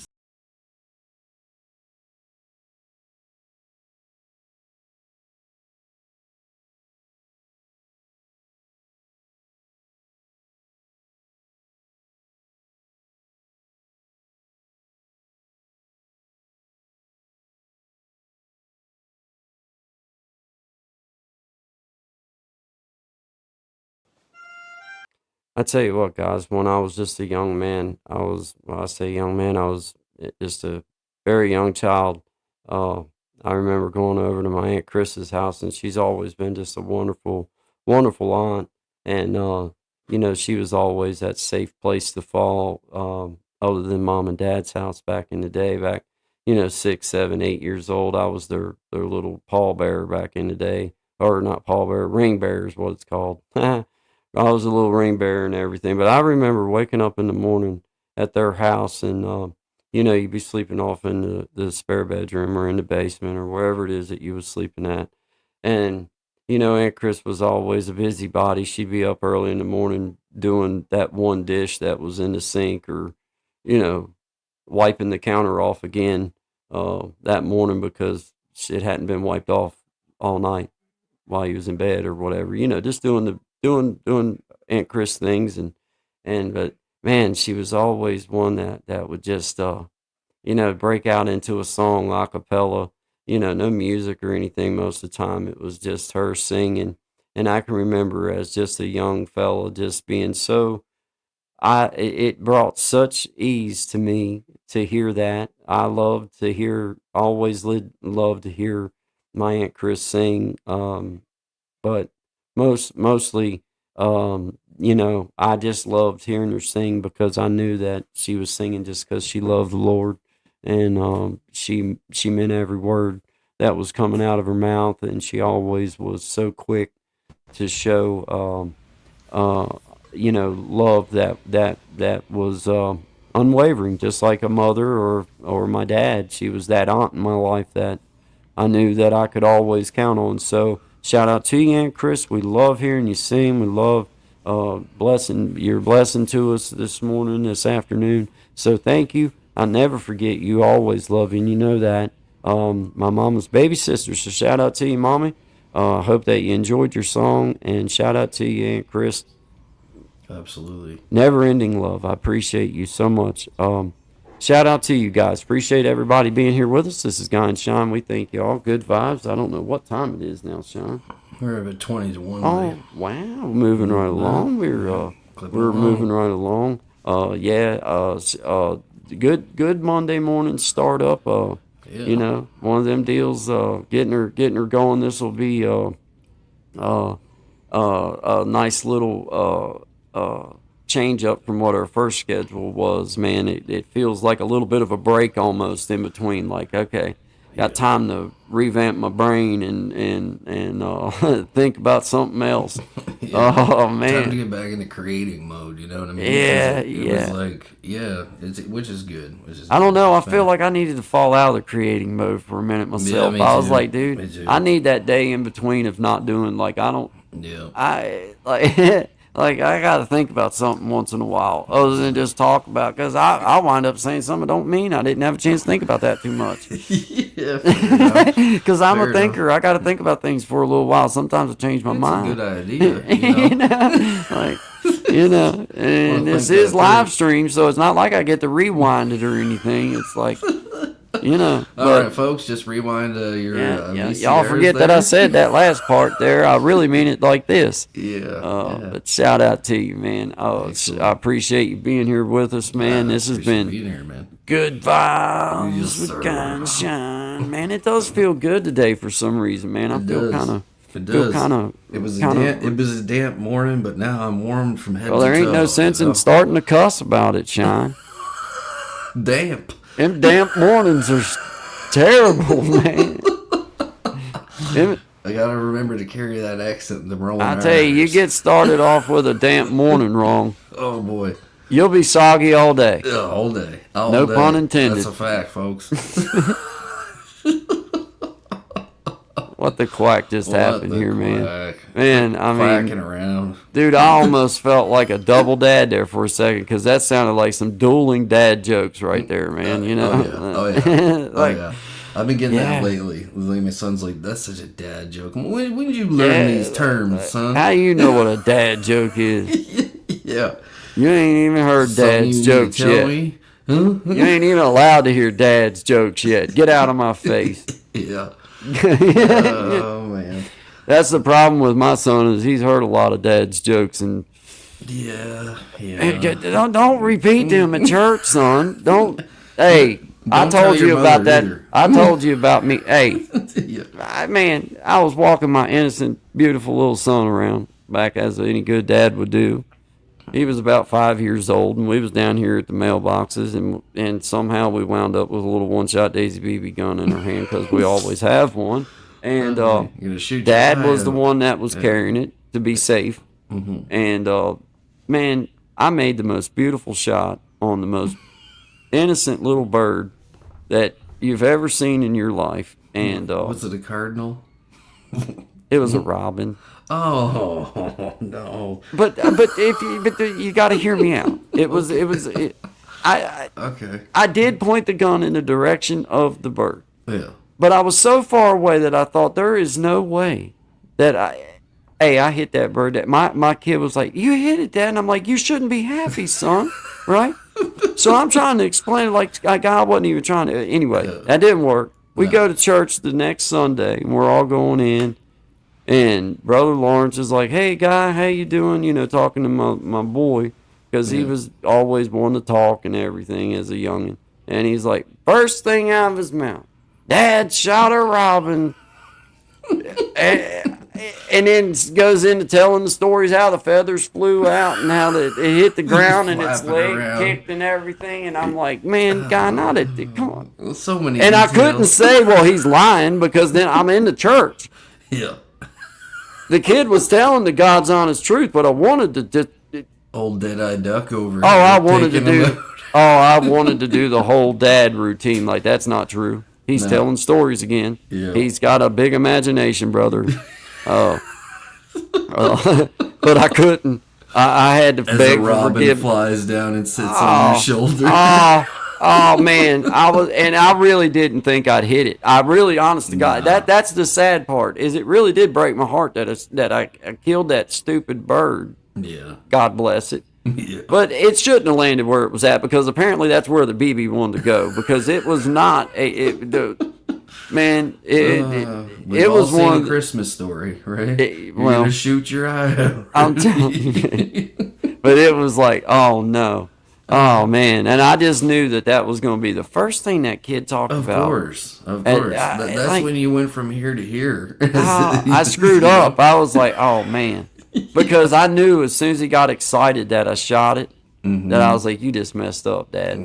You just messed up, man. Well. Like, because I'm like, you shouldn't be happy about that, son. That was terrible of me. You know what I mean? Like, I'm trying to tell him like that was horrible, and he's like, yeah, but it was a great shot, Dad. And I'm like, well, it was a good shot, but I mean, I shouldn't have, but you know. You are right about that. You are right about that, but I shouldn't have been. It was like, dang, man. Oh, man, no wonder he's a little bit off, man. But, you know, shout out to him, man. Shout out to you, Guy Anthony. I love you dearly, buddy. Stronger, brother. Yeah. Yeah, like, man, you know, but, hey, you know, hey. Things happen. It happens, man. It was a good learning experience for me that day too, because I really was. I ain't gonna lie to you. I'm not the kind of person anymore that really likes to just. I don't like to kill stuff if I don't have to. Man. And man, I killed that little bird, and I mean, it really did. Bro, I was like, man, I did not mean. I like in my heart, I knew that. Like, I didn't think I was seriously. It was like a 75-yard shot, Shine, with a one-shot Daisy BB gun. Yeah. And I swear the BB had to do that number in order to get the. And I was like, you can't be. You got to be. Why did I do that? Yeah. Like, I couldn't believe it that I went boom. You know how they go boom. Oh yeah. I shot it. Lob that shot too. And then all of a sudden, this bird goes poof.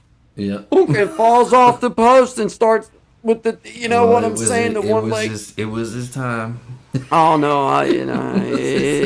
I tried to explain it away in my own mind like that. I was like, well, you know, it didn't make me feel not one little itty bit better. I felt just as bad about it after I did that explaining to myself as I did before, and I was like, that was a waste of good air. I remember hunting with my dad and my grandfather a lot when I was younger, right? Like up into like early teens.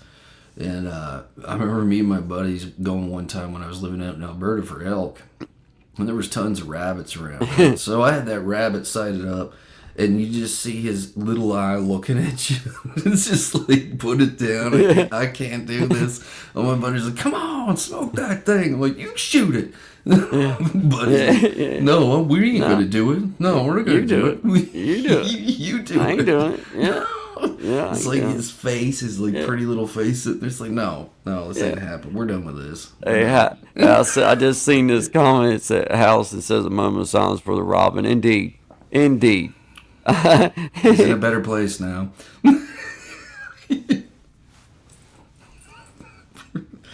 Good. That's about as far as I can make it in silence. But I did is I even went past a little bit. Like, I felt my further than I did. So you know how when you hold your breath and you know that you need to take a breath in, you go ahead and push a little bit further past it. Mm-hmm. I just did that with that moment of silence. I could feel my breath getting ready to run out, and I was afraid I was going to. So I had to just go ahead and start. I couldn't hold it no more. Start breathing again. I had to start breathing again. Yeah. The only begotten Son, Yeshua, begotten His firstborn, Yeshua, by the eternal Father of all creation of heavens and earth, Jehovah. Jesus said, even when a little bird falls from heaven, he see. Indeed. And I believe that. See, I think that's why that my heart was burdened by.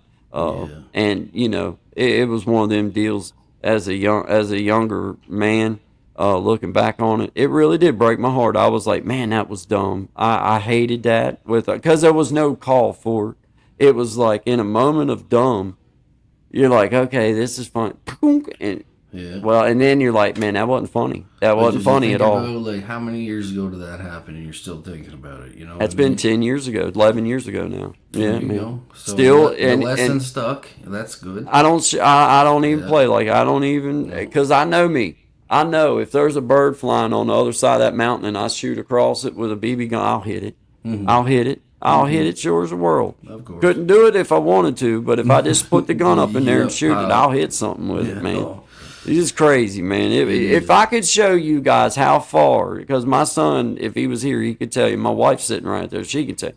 From down at our mailbox up to where the fence post that used to be there, it's gone now. I could put a pop can up there on that, and out of 20, 30 shots, never, ever even come close to hitting it. If anything, I'd knock the window out of my truck that sits right behind it. could have done that day too, because the truck was sitting right there. Yeah. Dude, I threw that gun, and I swear, I had to aim up like that. Yep. Yep. Man, I put the gun down, and me and my kid were like, and then all of a sudden, boom! I was like, no, okay, guy. Maybe there was a second shooter. Have you ever? There was a second shooter. I think Courtney was hidden behind the knoll out here. There's a little knoll. I'm about There's to a little change history. And I didn't even look behind that knoll. But No. you're right. That's exactly how I felt. We'll have to get those 3-letter agencies on this, along with the other It's on it. accumulation of data. It's they're on it. working on And it. let's all remember, I do have a GED with big letters. Yes. So that Yes. says something. That says something. At a least lot. in the United States it does. It does. From my understanding. That's what they told me. Well, you should believe them. You know. I did. Good. Still kind of believe them. I'm riding on it right now. To be honest with you, Shout out to higher education Oh, there you go. or high education. I don't know which one it was. Whichever one got me through. It's hard to remember. It's all Don't know. days. Can't remember. Can't remember. Shout out to you guys. Appreciate it. Good morning to all. Roderick Henry. We see you, Highway 97 North Allison. Our friend appreciates you. Boogie Time, Miss Boogie Time, Brother William, Sister Missy, and my mama. Yep. Shout out to you guys, man. Boogie Time, what time is it, man? Oh, we're coming up on 10 10 minutes till. till, man. 10 minutes till, man. Well, we done good today. It does seem like, hey, there's Brother Desi. Working volunteer playing y'all in the background. Good talk. Hey, man. shout out to, Wow. hey, well, Brother Desi in the house. Let me give Brother Desi a little, What do you something, volunteer something. at? While he runs what he's going to run, what do you volunteer at? If you want to answer, Yeah, And in the meantime, depending on the volunteer work. exactly. I've done some volunteer work that I may or may not disclose of at times, Exactly. It is a broad definition. Just trying to help out. In my own little way. I felt like I did. Till I found out I didn't. Till you get a post-it note. Yeah. Surprise. Yeah. Didn't realize I was that much help. It's the general services, you know what I mean? Yeah. Shout out to volunteer. There you go. Food pantry. Well, you're probably safer there than when Guy was hanging out. Yeah, no doubt. Don't go volunteer with me. You get post-it notes. Ain't good. No. Ain't good. Depending on the situation, it definitely ain't good. And what's on the post-it note? That's another key. That's another key to the post-it note situation. Hey, depending on what you wrote on it, man, that thing could turn into a throwing star quick, fast, and in a hurry, man. I ain't gonna lie to you. I'm surprised he made it through the weekend, man. Hey, if it wasn't for my lightning quick reflexes and my nimble-like abilities, I could have been stabbed with a post-it note a couple weeks ago, and I was able to avoid it because, deflection and just proper training and just knowing. Reflexes. I could see I could see the danger when my wife stepped out of the truck and there was a little bit of a bounce in my chair. I was like, oh, that felt like a hard step down. As soon as it Like, pulled in the drive. Oh yeah, I was like, that looks like one of What is them. Looks this? like guy may have done something. And I'm like, once again, like a I hit one of them storm. penitentiary moments when I was walking to the major's office. I was trying to think of all I done wrong so I could start swearing I didn't. Well, as soon as I seen her roll up in the driveway, I started thinking of everything that I had done, and I'm like, okay, what I ain't done nothing. That's what I'm gonna ride with. I ain't Yeah, done nothing. that's my I'd story. already planted my foot in the ground on nothing. I ain't done. Well, then she hands me his. Maybe Post not note. recently. Apparently, I did volunteer. Didn't remember, but Well, shout out to 3-letter agencies. we're gonna need you on this one, boys. Shout out to you, Brother Desi, there volunteering at the food pantry, man. Yeah, Thank you man. for helping out your community, and thank you for being an outstanding member of our community here, man. So good vibes to you, our friend, and shout out to understanding what the real meaning behind the hat is, man. We appreciate it.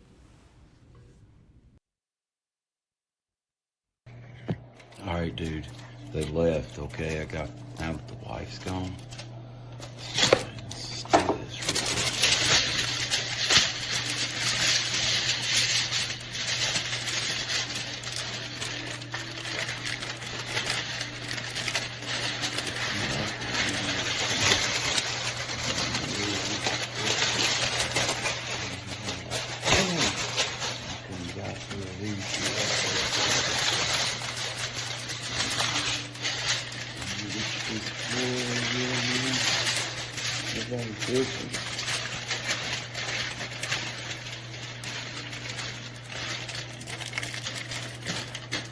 Yeah, that's it.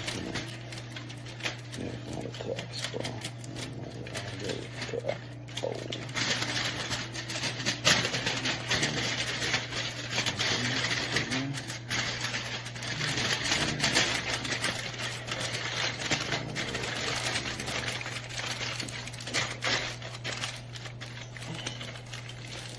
Something like that.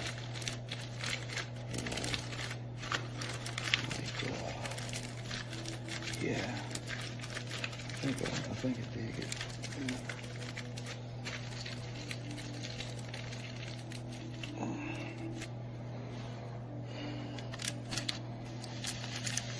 Oh yeah, like a beret kind of thing. Yeah, very good. Thanks, guy. Love you, man. Sorry I was not there very long today. I was in a rush.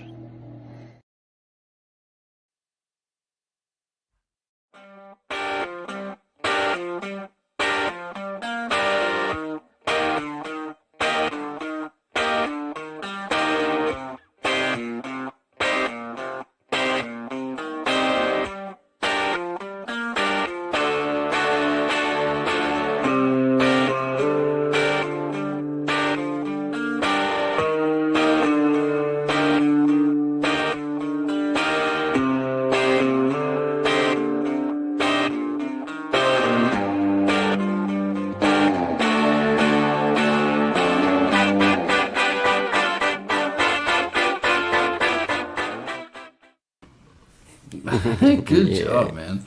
Thanks, man. That's another brother, Tommy. Shout out to Tommy Kenny, keeping it real. He threw that over to me the other day after we got off, after we got done talking and doing a little bit of tutoring. I'm not gonna lie, he's been teaching me some things and just spending some one-on-one time with me because it's what it takes for me, man. You can tell me all day long, but you show me a time or two, and I'm that dude that can kind of, okay, now I see what you're doing. Visual, yeah, man. Yeah. So it just helps me, man. So, but I can't take credit for that, though I do now know how he's accomplishing that. But he's the one that actually did the work on it and did that. Very So, cool. yep. Very Shout cool. out to you, brother Tommy. Tommy, can you keeping it real, appreciate man? you, Tommy, thank you. Yeah, brother Desi, we see you there, man. Yeah, it's man. style. Brother Zach would never have it any other way other than to make sure that it was stylish. And I like the fact that he took his own path. You got to do that in this life. You've got to take your own path. Yeah, we can only show you a bit, and then you got to That's go right. from there. That's right. That's right. We're not asking you to walk in the exact footsteps. Just walk in the direction of us. Okay? Yeah. Just saying. But twist it up. Twist it up. We can all learn, right? We can always. Anyway, next subject. Sanjay, appreciate you being here. Great creativity with a smiley face laughing. Yeah, I see you there. Yeah, man, brother Zach. Yep. Thank you, man. Thank you, brother Desi. I appreciate you, man. Really, good on you. Volunteer, man. Yeah, man, absolutely. People need it. I think Desi's in New York, I believe, if I remember right. And I know there's a bit going on down there, man. So hats off to you. You know what I mean? Everybody seems to be in a little bit more than they were before. So anything you can do to help in any way, do it. You know what I mean? So yeah, indeed, man. That's always commendable to go and volunteer for your community in any type of way. So definitely, brother Desi, good job, man. Roderick Henry says, I'm in San Francisco at a doctor's appointment listening. Well, shout out to you, Roderick Henry. We appreciate you. Shout out to the doctor's office who's listening too. Yeah. You know, shout out to you too, Tell Doc. them you know us. You probably get a discount. Oh, yeah. Yeah, just tell them you know who we are. I wouldn't suggest like telling them you're real close friends or anything. Just it's probably best. You may have a three-letter agency show up at your house. I'm just saying. They might put this little red flag in your file. So Yeah. just be careful about that. Hell, they show up at my house so often. I got special sippy drinks just for them. I mean, but you may not want to do that, Capri So, Suns, Oh, they love their Capri they Suns. love their Capri Suns. Yeah. Shout out to Capri Suns. Shout out to them. Oh boy. Shout out to them. I appreciate y'all checking in on me every week or two. Appreciate that. Yeah. Check the binders of your books. And I did check the binder of this book.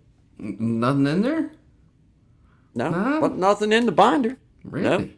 No, not like I would have done it. I mean, you know. But, well, maybe there's a few things we can teach Boogie after. Yeah, you know. Remember the binders of the books, Miss Boogie. You can. There's a lot you can do with the binder. There's stuff you can. Yeah, there's. Yeah, but well, shout out to Miss Boogie Tom and her new book, her Psalms. Shout out to you. Always just agging at you a little bit and playing, but proud of you, Miss Sheila Martin. Good job. We pushed you up here, so outstanding job. Good job to you. This has been a great Monday morning shine. Absolutely. Good job on you, man. Good job to you, man. Good job to all y'all. Appreciate all y'all. Absolutely, you, man. They are the show. Yeah, they are the show, man. They are the show. B says Dez is a legend. 2075 right around the corner. Here for you know it. Here for you know it. I mean, it's just right around the corner. It's really just time. It's just time. Is on my side. Yes, it is. But it probably ain't this time. There you go. So you get a little acapella yes, on your Monday. Yeah. You're welcome. Man, that was a creepy movie. What movie? Fallen. That's what movie that was in, dude. Yeah. That was a weird. No, man. Dude, that was one of those weird, like, oh snap! I would not want that to be like. That was around the time I completely abandoned that complete style of movies. I'm like, nah. Man, dude, that's a weird one, man. Up here. That I don't need any of that. That whistle that you would hear the. Yeah, and you'd be like, oh, snap, somebody getting ready to die, somebody getting ready. Someone did. I don't know much about anything, but I'm telling you right now, every time I've heard that little whistle, something bad happened to somebody. I'm telling you, all better duck, do something, get down, run, whatever it is you think's best, like, do it. Oh, it looks like we're going to get murdered. Let's go into the basement. Yeah, You're perfect. That sounds great. Yeah, let's go into this little shed that has no back door. Yeah. Okay. I'm sure we'll be fine. Let's run and look behind us so we can trip 17 times. Yeah. Getting to the vehicle that don't have keys in it so that we can lock ourselves in it and wait for this idiot to run over us with a farm. Just remember, run in the opposite direction of everyone else. You don't have to be the fastest. Just don't be the slowest. Oh, yeah. Just that's a given. Yeah, I ain't going to be last. I'm going to trip you off the line. I'll take a leg out. I'll be honest with you. In that situation, it's every man for himself. Yeah, hey, I'm going to tell you what. Yeah. You think I'm going to be the one picking up that little 2-year-old and running with? No, I'm going to set her down so I can run faster. Shoot. Every man and child for himself. Yeah, I'm going to set that kid down so I can run faster. I don't think that's how that saying goes. I can't run. I can't jump hurdles with a kid in my arms. That's why I set them down. I didn't throw them down. I set them down. They could have run. I'm not nearly as aerodynamic carrying a child. Yeah. I mean, they're built low to the ground for speed. He shouldn't have had no problem getting away. Doctor said they bounced for the first 2 years. So, Come on. They're fine. Well, I hope y'all have a lovely rest of this one. We'll see y'all again on Wednesday. If you can find good vibes in there somewhere, we welcome that. And please leave us a message on where it was at so we can go back and find it. But shout out to you guys, man. Always. Great Monday afternoon, great Monday morning to everybody. We just appreciate all of you being here. Sanja, appreciate you. Thank you. Appreciate you, Sister B. Appreciate everybody. Boogie Time. Appreciate everybody. Desi, you look at Shine throwing the hearts at everybody. Technology, Desi, guys. Gen X was in the house row. Derek Henry at the doctor's office listening. Highway 97 North. We see you. Hallison, appreciate you. Brother William, thank you. Mama Missy, appreciate you. Everybody, thank you all. Appreciate it. Man, we had a lot of people in here for a minute, man. Good job, man. Good job, guys. Good job. Well, man, I'm gonna play a song out here. Let's see. I don't even know what I got. Let's see. I'm gonna go ahead and load up "Silly Girl" and play it out. Sure, man. To do our last thing here, man. Do our last little video. Yeah, right there it is. All right, cool deal. All right, well, guys, Good vibes, Monday, Yep. Wednesday, Friday, 11 to 1 Eastern Standard Time. Guy and Shine, at Shine Dig, at Creating Change GV. We appreciate y'all. Thank y'all very much. Good vibes, y'all. It's for you, sweetie. All right.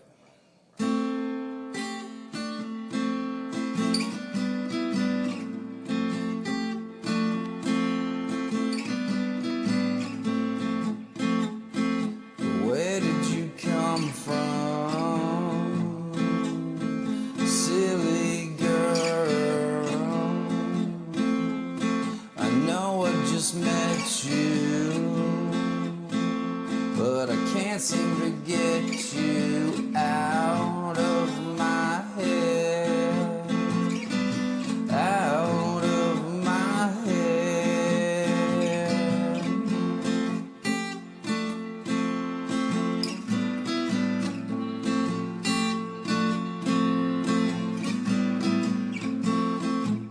My favorite song was playing, and you were shaking your hips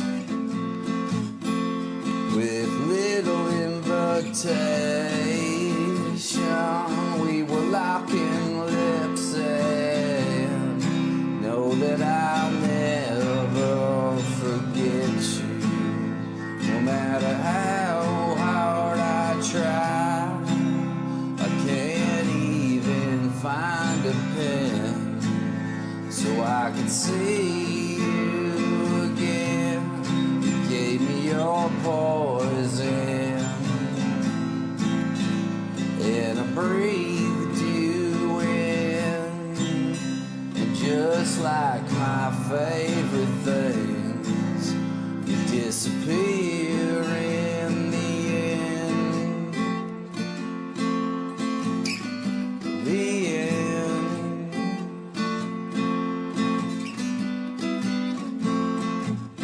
And as the band was winding down, I couldn't seem to find you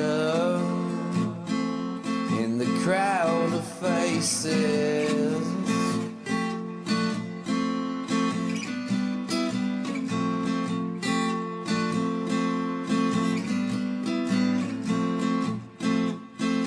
Then out of nowhere, you appear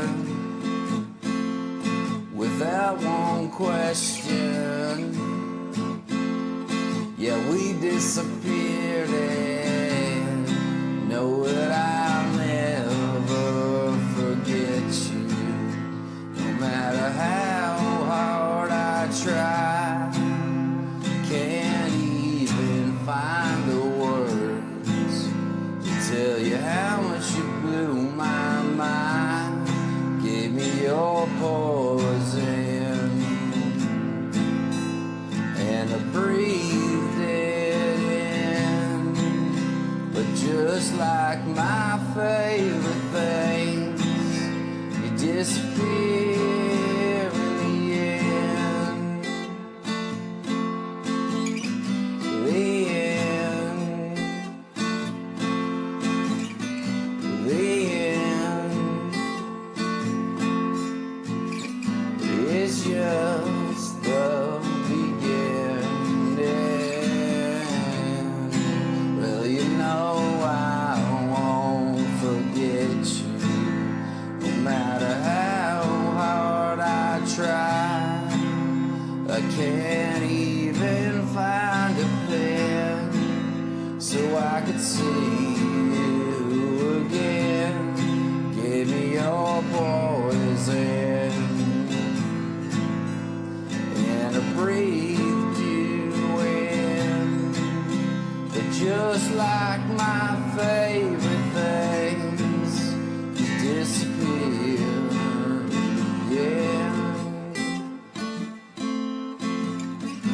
The end.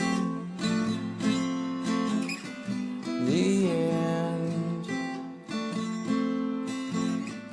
The end.